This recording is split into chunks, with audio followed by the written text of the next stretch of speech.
আউযুবিল্লাহি মিনাশ শাইতানির রাজিম বিসমিল্লাহির রহমানির রহিম।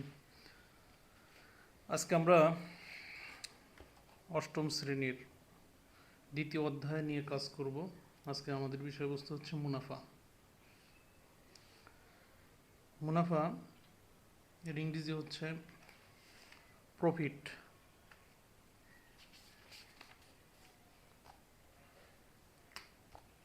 আমরা এই প্রফিট নিয়ে কথা বলবো। আসলে প্রফিট বিষয়টা কি, প্রফিটের সাথে যে আনুষঙ্গিক যে আরও বিষয়গুলো থাকে সেই বিষয়গুলো নিয়েও আলোচনা থাকবে। মূলত মুনাফা শব্দের অর্থ হচ্ছে লাভ। মুনাফা শব্দের অর্থ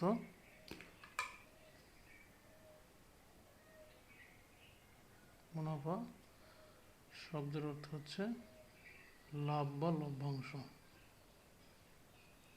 যাকে আমরা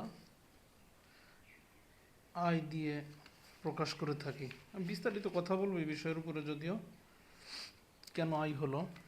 আয় হচ্ছে ইন্টারেস্ট, ইন্টারেস্ট থেকে আসছে আয়। মুনাফা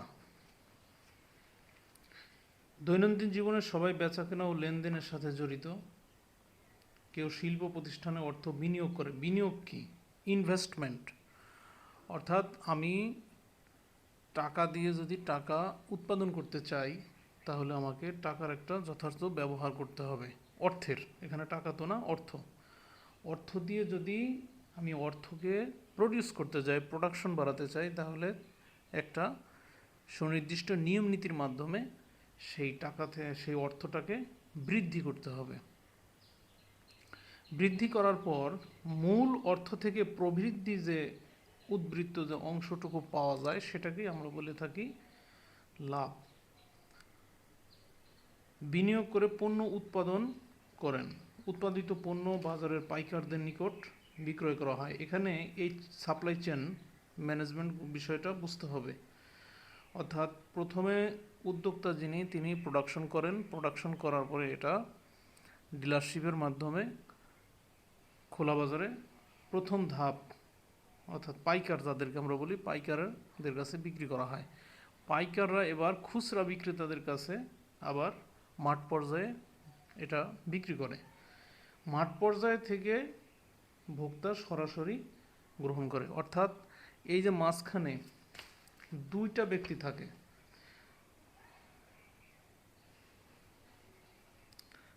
আমরা বলতে পারি ফার্ম, এগুলো ইকোনমিক্সের সাথে সম্পৃক্ত। ফার্ম বা ইন্ডাস্ট্রি, ফার্ম থেকে যায় হচ্ছে পাইকারদের কাছে, পাইকারদের কাছ থেকে যায় খুচরা বিক্রেতা বা রিটেইলার,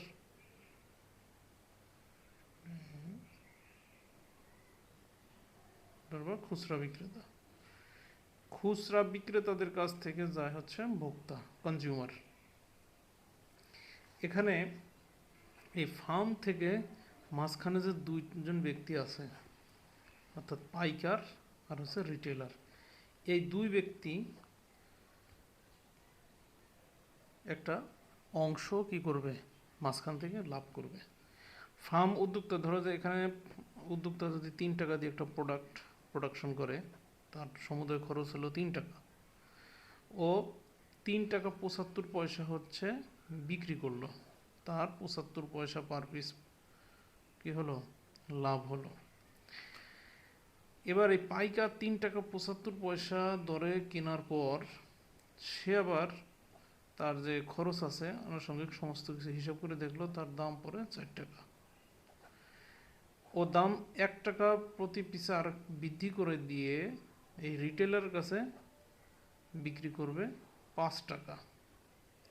রিটেলার বা খুচরা বিক্রেতা আবার তার এই লাভ করবে, মাঝখান থেকে লাভ রেখে এর দাম দিয়ে দিল 8 টাকা। এমআরপি দেওয়া থাকে না প্রোডাক্টের গায়ে, ম্যাক্সিমাম রিটেলার প্রাইস, সর্বোচ্চ খুচরা মূল্য, সর্বোচ্চ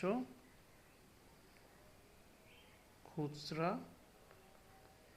বিক্রয় মূল্য, রিটেল প্রাইস, বিক্রয় মূল্য। মানে কোম্পানি এটা ফিক্সড করে দেয় যে সর্বোচ্চ তুমি এই প্রোডাক্টটা 8 টাকা বিক্রি করতে পারো, কোম্পানি বিক্রি করছে কিন্তু 3 টাকা।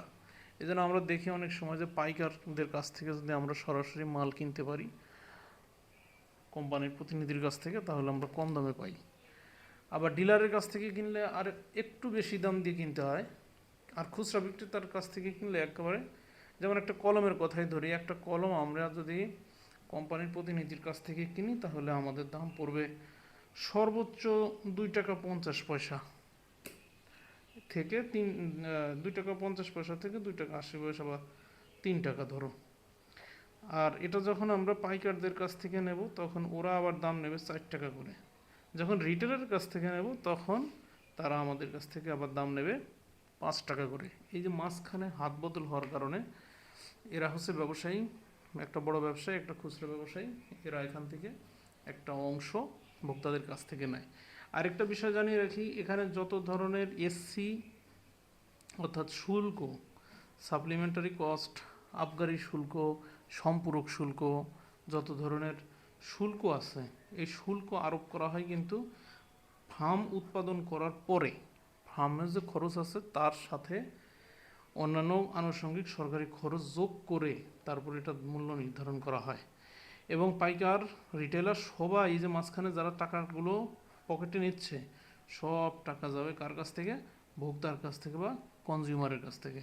তো আমাদের এই প্রফিট বা মুনাফা যখন আমরা নিয়ে কাজ করতেছি তাহলে আমাদের এখানে একটা জিনিস পরিষ্কারভাবে জানা উচিত যে এটা হচ্ছে একটা সাপ্লাই চেইন ম্যানেজমেন্ট, অর্থাৎ সরবরাহ প্রক্রিয়ায় এখানে একটা কোম্পানি, একটা ফার্ম কিভাবে দাঁড়াবে, আবার একটা প্রোডাক্ট কিভাবে উৎপাদন হওয়া থেকে শুরু করে ভোক্তার পকেট পর্যন্ত এটার কী পরিমাণ খরচ, কোথায় কোন ধরনের লাভ হলো, ক্ষতি হলো, কিভাবে বিক্রি হলো, এইগুলো নিয়ে মূলত এই অধ্যায়ে কাজ করা হবে। এটা সম্পূর্ণই একটা অর্থনৈতিক ব্যাপার, যেটাকে আমরা বলে থাকি, এটা বাজার অধ্যায়ে বেশি আছে, ইকোনমিক্সের বিষয়। তো কতিপয় বিষয়গুলো এর আলোচ্য মূল বিষয় হিসেবে থাকবে, অর্থাৎ মুখ্য বিষয়। তার মধ্যে আছে হচ্ছে লাভ ক্ষতি, এরপরে আছে লাভ ক্ষতির পরে আছে মুনাফা। মুনাফা আবার এর প্রকারভেদ আছে, সরল মুনাফা আবার চক্রবৃদ্ধি মুনাফা, যেটাকে আমরা মুনাফাকে আবার সুদও বলতে পারি, যে এটা একটা সুদ। যেগুলো ইসলামিক ব্যবস্থায় যে সমস্ত ব্যাংকিং সিস্টেমগুলো পরিচালিত হয় ওরা হচ্ছে এটাকে মুনাফার নামকরণ করা হয় বলে, কিন্তু যে মুনাফা সেই সুদ। অতএব ওদের সিস্টেমটা একটু ভিন্ন। ইসলামিক হচ্ছে সরাসরি অর্থ দেবেন আপনাকে, আপনার প্রোডাক্ট ওরা কিনে আপনার কাছ থেকে ব্যবসা করবে, ওরা কিনে সরবরাহ করবে। যাই হোক, ওই বিষয়েও ওখানে কিছু ম্যাথ থাকতে পারে, আমরা সেগুলো পর্যায়ক্রমে জানবো। আমরা মূল আলোচনায় ফিরে যাই। পাইকারগণ তাদের ক্রয়কৃত পণ্য বাজারে খুচরা ব্যবসায়ীদের নিকট বিক্রয় করেন। পরিশেষে খুচরা ব্যবসায়ীগণ তাদের ক্রয়কৃত পণ্য সাধারণ ক্রেতাদের নিকট বিক্রয় করেন। প্রত্যেক স্তরে সবাই মুনাফা বা লাভ করতে চান, তবে বিভিন্ন কারণে লোকসানও গুনতে হতে পারে বা ক্ষতি হতে পারে। যেমন শেয়ার বাজারে লাভ যেমন আছে তেমন দরপতনের কারণে ক্ষতিও আছে। আবার নিরাপত্তার স্বার্থে টাকা ব্যাংকে আমানত রাখি, ব্যাংক সেই টাকা বিভিন্ন খাতে বিনিয়োগ করে লাভ বা মুনাফা পায়, এবং ব্যাংকও আমানতকারীদের মুনাফা দেয়। তাই সকলেরই বিনিয়োগ ও মুনাফা সম্পর্কে ধারণা থাকা আবশ্যক বা দরকার। এই অধ্যায়ে লাভ ক্ষতি এবং বিশেষভাবে মুনাফা সম্পর্কে আলোচনা করা হবে। অধ্যায় শেষে শিক্ষার্থীরা কী কী বিষয় জানতে পারবে? 1 নম্বরে থাকবে মুনাফা কী বলতে পারবে, সরল মুনাফার হার ব্যাখ্যা করতে পারবে। এই প্রত্যেকটা কথা তাৎপর্যপূর্ণ, সরল মুনাফা আবার হার। এরপরে রয়েছে সংক্রান্ত সমস্যার সমাধান করতে পারবে। চক্রবৃদ্ধি মুনাফার হার ব্যাখ্যা করতে পারবে। চক্রবৃদ্ধি অর্থাৎ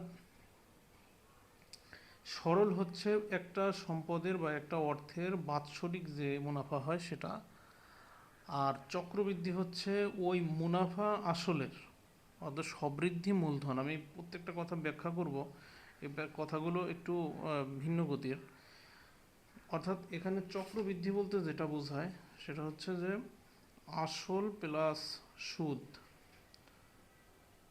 আসল প্লাস সুদ, এই দুইটা জিনিস আবার আসল রূপ ধারণ করে, আসল রূপ ধারণ করে। অর্থাৎ আমি যদি এভাবে ব্যাখ্যা করি যে 100 টাকায় 10% রেটে বা হারে 1 বছরের মুনাফা আসল, তাহলে এ সমান সমান পি প্লাস কত আই। তাহলে 100 টাকা আর 10% বা 10% যদি বলি তাহলে 100 টাকা আবার 10 টাকা, তাহলে টোটাল হলো কত 110 টাকা। পরবর্তী বছরে কিন্তু এই 100 টাকার উপরে আর সুদ হবে না, এই 100 টাকার উপরে সুদ হবে না, পরবর্তী বছরে হবে টোটাল এই 110 টাকার উপরে আবার সুদ হবে। তাহলে পরবর্তী বছরের সুদ যখন কাউন্ট করা হবে তখন আবার হবে এই 10 আর 10% অর্থাৎ 10 টাকা আবার 1 টাকা, এই 11 টাকা। তা আগের বছর ছিল কত 110, আর পরবর্তী দ্বিতীয় বছরে হবে 110 যোগ 11, তার মানে 121 টাকা। তৃতীয় বছর আবার এই 121 টাকার উপরে সুদ হবে। তাহলে সুদের সুদ অর্থাৎ মুনাফা আসল দুটা মিলে কি হয়ে যাবে আসল হবে, সেই টাকার উপরে আবার সুদ বা মুনাফা গণনা করা হবে। চক্রবৃদ্ধি মুনাফার হার ব্যাখ্যা করতে পারবে, সংক্রান্ত সমস্যা সমাধান করতে পারবে, ব্যাংকের হিসাব বিবরণী বুঝতে ও ব্যাখ্যা করতে পারবে। ব্যাংকের বিভিন্ন লেনদেন যেমন হিসাবের ধরন অনুযায়ী ব্যাংক যে সুদ প্রদান করে থাকে সেটা মাসিক হতে পারে, ষান্মাসিক হতে পারে, ত্রিমাসিক হতে পারে, এরপরে আছে বার্ষিক হতে পারে, তারপরে আপনার একটা মেয়াদ চুক্তিপূর্ণ হতে পারে যেটাকে ডিপোজিট বলা হয়। এরকম বিভিন্ন মেয়াদান্তে ব্যাংকের হিসাব কিতাব থাকে, সেগুলো এখানে ব্যাখ্যা করতে পারবে। তো প্রথম আমাদের আলোচ্য বিষয় হচ্ছে লাভ ক্ষতি। আমরা